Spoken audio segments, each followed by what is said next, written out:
నమస్తే, welcome to Vishnu talks. నేను విష్ణు. ప్రస్తుతం నాతో పాటు రియల్ ఎస్టేట్ రంగంలో దాదాపు 10 సంవత్సరాల సుదీర్ఘ అనుభవం కలిగి రియల్ ఎస్టేట్ రంగంలో కొన్ని వేల మందికి రియల్ ఎస్టేట్ రంగం పట్ల ట్రైనింగ్ ఇచ్చి, అదేవిధంగా కొన్ని వందలాది మందిని రియల్ ఎస్టేట్ రంగంలో నాయకులుగా మలచిన వ్యక్తి ఆధురి గ్రూప్ డైరెక్టర్ ఆర్యన్ గారు ఉన్నారు. సో సార్తో మాట్లాడదాం. ఆర్యన్ గారు నమస్తే సార్. నమస్తే అండి విష్ణు గారు. ఆర్యన్ గారు, welcome to Vishnu talks and welcome to Suman TV. Thank you అండి, థ్యాంక్ యూ సో మచ్. నాకు చాలా హ్యాపీగా ఉంది, ఎందుకంటే ఎప్పటి నుంచో ట్రై చేస్తున్నాం మీ గురించి. ఇవాళ మీ సమయాన్ని కేటాయించి మా విష్ణు టాక్స్ ప్రోగ్రామ్కి వచ్చేసారు. సో ఆర్యన్ గారు, మీరు దీనికంటే ముందు మీడియా రంగంలో పనిచేశారని విన్నాను. అవునండి. సో మీడియా నుంచి రియల్ ఎస్టేట్ రంగంలోకి అడుగుపెట్టి ఈ స్థాయికి ఎలా రాగలిగారు, ఎలా సక్సెస్ కాగలిగారు అసలు? సో మేజర్లీ ఇది చాలా కొంచెం లాంగ్ జర్నీ అనేది. First of all farmer background నాది. ఓకే. అంటే రైతు కుటుంబం నుంచి వచ్చాను. తర్వాత నా ఎడ్యుకేషన్ వచ్చేసి ఎంఎస్సి ఫిజిక్స్. ఫస్ట్ హైదరాబాద్లో రావడంతోనే ఒక లెక్చరర్ కింద నా జర్నీ స్టార్ట్ చేశాను. రాయల్ కాలేజ్ అని ఎస్ఆర్ నగర్లో ఉండేది. ఓకే. సో 8,000 శాలరీకి స్టార్ట్ చేశాను. చేసి బాగానే కష్టపడ్డాను. ఐ మీన్ తెలుసు కదా మీకు, కాలేజ్ అంటే పేపర్స్ కరెక్షన్, క్లాసెస్ ఇవన్నీ తర్వాత I got an opportunity in ETV 2లో ఒక ఆపర్చునిటీ వచ్చిందండి. ఆ న్యూస్ ప్రెజెంటర్లా వచ్చింది. సో ట్రైనింగ్ వచ్చేసి మన రామోజీ ఫిల్మ్ సిటీ దగ్గర. సో సెలెక్ట్ అయ్యాను. సెలెక్ట్ అయిన తర్వాత ఒక 15,000 శాలరీ. బట్ డైలీ అక్కడికి వెళ్ళి రావడం అనేది నాకు అప్పట్లో బాగా నీరసంగా అనిపించేది. చాలా ఎక్కువ స్ట్రెస్ అనిపించేది. సో రిజైన్ చేసిన తర్వాత next Gemini TV, TV5, TV9 ఇలా ఛానల్స్లో 2012లోనే ఐ గాట్ ₹1,00,000 శాలరీతో ఉండేవాడిని.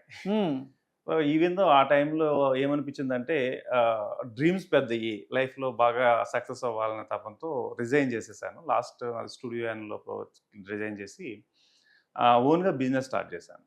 సో బిజినెస్ ఏంటి అంటే ad agency, event management company and next వచ్చేసి వెబ్సైట్ డిజైనింగ్.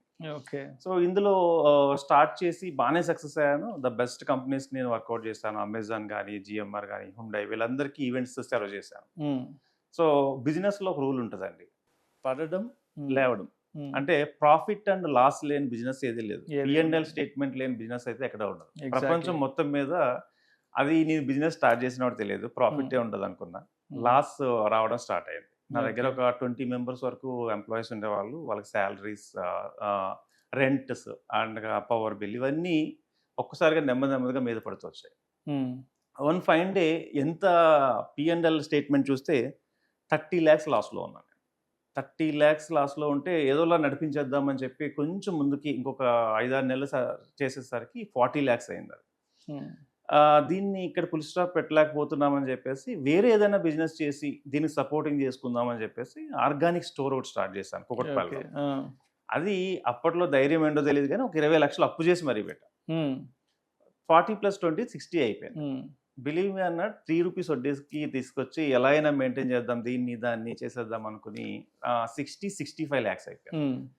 సో దెన్ నాకు అనిపించింది ఏంటంటే ఇక్కడ ఫుల్ స్టాప్ పెట్టకపోతే 1 crore, 1 crore, 2 crores దాకా వెళ్ళిపోతుంది. దెన్ నేను ఫుల్ స్టాప్ పెడదామని చెప్పేసి దాన్ని క్లోజ్ చేద్దాం అనుకున్నాను. అప్పుడే దెర్ ఈజ్ అన్ ఆపర్చునిటీ. అంటే రియల్ ఎస్టేట్లో ఛానల్స్లోనో ఇలాంటి ఇంటర్వ్యూస్లోనో ఎక్కడ చూసినప్పుడు రియల్ ఎస్టేట్లో లక్షల్లో సంపాదించవచ్చు అనేది నన్ను బాగా అట్రాక్ట్ చేసింది. ఓకే, నేను ఫైండింగ్ చేస్తున్నాను. అంటే ఇంత పెద్ద అప్పుని ఎలా తీర్చాలి తక్కువ టైంలో అనే దానిలో చూస్తుంటే నాకు ఒక ఆపర్చునిటీ ఏంటంటే రియల్ ఎస్టేట్లో కలిగింది. రియల్ ఎస్టేట్లో కష్టపడితే డబ్బులు వస్తాయని తెలుసు, బట్ ఎలా కష్టపడాలో తెలియదు. బట్ అలా నేను వెళ్ళడం, ఎలా చేయాలి ఏంటి అని నేర్చుకోవడం. ఇక్కడ ఏంటి అంటే బేసిక్ ఒక ప్లాట్ సేల్ చేస్తే మినిమం 50,000, 60,000 నుంచి 1 lakh వరకు కూడా వచ్చే అవకాశాలు ఉన్నాయి. సో దాన్ని నేను పట్టుకుని నాకేమనిపించింది అంటే ఒక ప్లాట్ సేల్ చేస్తే ₹1,00,000 వస్తాయి, 65 ప్లాట్స్ సేల్ చేస్తే నా అప్పులన్నీ తీరిపోతాయి. ఇదే కాన్సెప్ట్ తో నేను వచ్చాను. ఎగ్జాక్ట్లీ. అది తీరిపోయిన తర్వాత వచ్చేద్దాం అనుకున్నాను.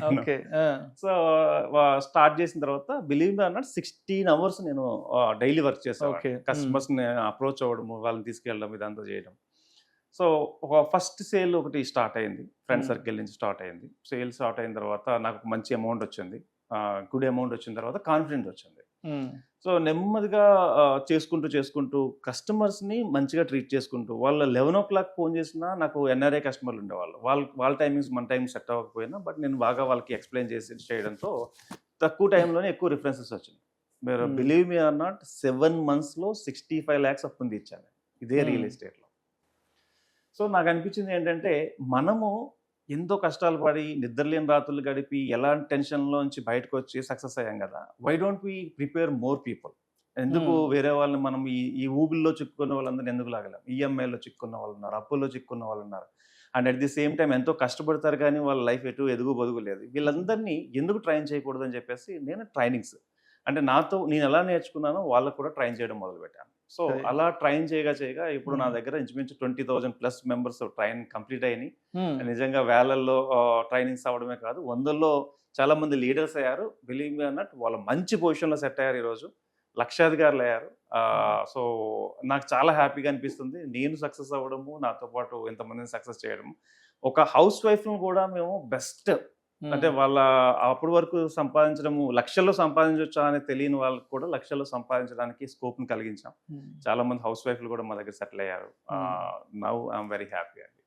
సో ఈ ఫీల్డ్ నిజంగా చాలా ఇచ్చింది నాకున్న ఇప్పుడు ఉన్నటువంటి హౌసెస్ కావచ్చు, ప్రాపర్టీస్ కావచ్చు, కార్స్ కావచ్చు, ఇవన్నీ కూడా ఈ ఫీల్డ్ నుంచే నేను తీసుకున్నాను.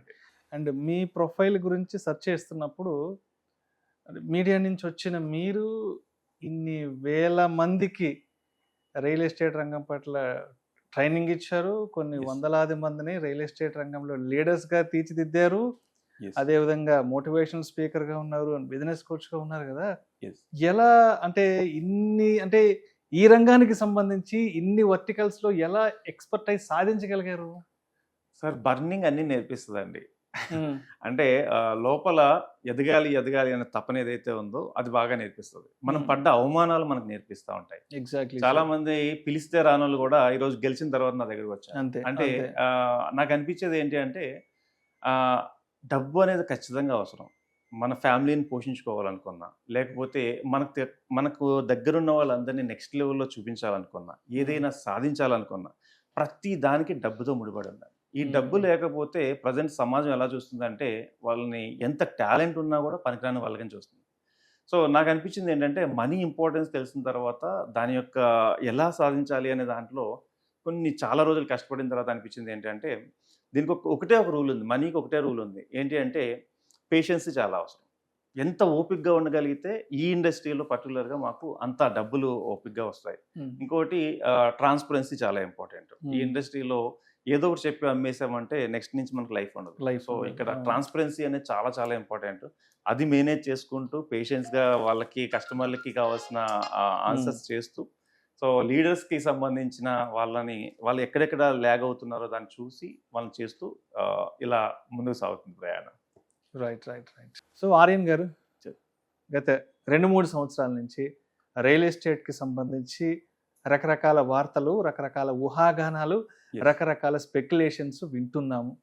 కొంతమంది ఏమో రియల్ ఎస్టేట్ బాగా పెరిగిపోయింది, మిడిల్ క్లాస్ వాళ్ళు ఇన్వెస్ట్ చేయలేని పరిస్థితి వచ్చింది అంటున్నారు. ఇంకొంతమంది ఏమో రియల్ ఎస్టేట్ రంగం పడిపోయింది అంటున్నారు.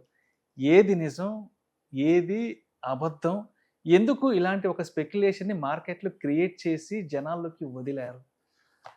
సో గుడ్ క్వశ్చన్ అండి. ఇప్పుడు రియల్ ఎస్టేట్ పడిపోయింది అని కొంతమంది, చాలా వరకు ఇప్పుడప్పుడే మళ్ళీ దీన్ని సెట్ కాదు అని కొంతమంది, రియల్ ఎస్టేట్ ఇప్పుడే బాగుందని కొంతమంది, ఇలాంటి స్పెక్యులేషన్స్ ఎందుకు వచ్చినాయి అంటే యాక్చువల్గా ఎవ్రీ 10 years ఎవ్రీ డెకేడ్కి ఒక్కొక్కసారి ఒక ఇష్యూ అనేది వస్తుందండి. అంటే ప్రతి ఫీల్డ్లోనూ ఉంటుంది. ప్రతి రంగంలో కూడా ఇప్పుడు ఏంటి అంటే చిన్న గ్యాప్ ఉంది అంటే ఎక్కువగా ఏంటంటే డిమాండ్కి మించి సప్లై పెరిగిపోయింది. అపార్ట్మెంట్స్ రంగంలో చూసుకుంటే డిమాండ్కి మించి సప్లై పెరిగింది.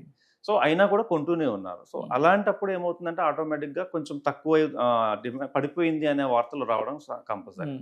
సో ఇక ల్యాండ్ విషయానికి వస్తే ఎప్పుడు పడిపోదండి ల్యాండ్. ఎందుకంటున్నానంటే ఈవెన్ మీరు కుక్కట్పల్లిలో వెంచర్లు వేసినప్పుడు కూడా అదే రేట్ ఎక్కువ అనుకున్నారు. అప్పట్లో కూడా మిడిల్ క్లాస్ వాళ్ళు కొనలేకపోతున్నారు అనుకున్నారు. బట్ అప్పట్లో 2,000కి 3,000కి గజం కొనుక్కున్న వాళ్ళు 1,50,000, 2-3 లక్షల వరకు ఇక్కడ సక్సెస్ అయ్యారు, బాగా డెవలప్ సంపాదించారు. అండ్ ఔటర్ రింగ్ రోడ్ దగ్గర 1,000-2,000 రూపాయలు గజం పెట్టుకున్న వాళ్ళు ఈరోజు 3.5 లక్షల దాకా మనం బెనిఫిట్ అయ్యారు. ఇదంతా కూడా టైం గేమ్ అండి. అంటే ఎక్కువ కాలం ఎవరైతే వెయిట్ చేస్తారో వాళ్ళకి ఖచ్చితంగా మంచి రిటర్న్స్ వస్తాయి. కాకపోతే రియల్ ఎస్టేట్లో చాలామంది ఏంటి అనుకుంటున్నారంటే ఇలా పెడితే అలా వచ్చేయాలని ఎవరైతే గ్రీడీగా ఉన్నారో వాళ్ళకి కంటెంట్ అర్థం కాక రియల్ ఎస్టేట్ పనికిరాదు, రియల్ ఎస్టేట్ పడిపోయింది, రియల్ ఎస్టేట్లో వేస్ట్ అనేదంతా కూడా దీని నుంచి క్రియేట్ అవుతుంది. సో ఎవరైనా టైం ఇవ్వగలిగితే రియల్ ఎస్టేట్ బాగుంటుంది. ఇప్పుడున్న పరిస్థితి ఎలా ఉంది అంటే రియల్ ఎస్టేట్ స్టాగ్నెంట్ అయ్యి కోలుకుంటుంది. కోలుకుంటుంది. సో కోలుకున్న పొజిషన్ లో ఉంది. దీన్ని అడ్వాంటేజ్ గా యూజ్ చేసుకుంటే కస్టమర్లు కనుక, అంటే ఇప్పుడు స్టాగ్నెంట్ అయ్యి నెక్స్ట్ పొజిషన్ లోకి వచ్చినప్పుడు ఇప్పుడు ఇన్వెస్ట్ చేసుకోగలిగితే తక్కువ రేట్లో వస్తాయి మనకి. నిజంగా మూమెంట్ ఉన్నప్పుడు ఎక్కువ రేట్లు ఉంటాయి. సో ఈ టైంలో ఎవరైనా వాళ్ళు ఇన్వెస్ట్ చేసుకోగలిగితే this is the right time అండి. అంటే 26 అండ్ 27 లో ఎవరైతే ఇన్వెస్ట్ చేస్తారో believe me or not, after 31 దానికి బెస్ట్ రిటర్న్స్ వస్తాయి వాళ్ళకి, నో డౌట్. మంచి ప్లేసులు చూసుకుని చేసుకోగలిగితే.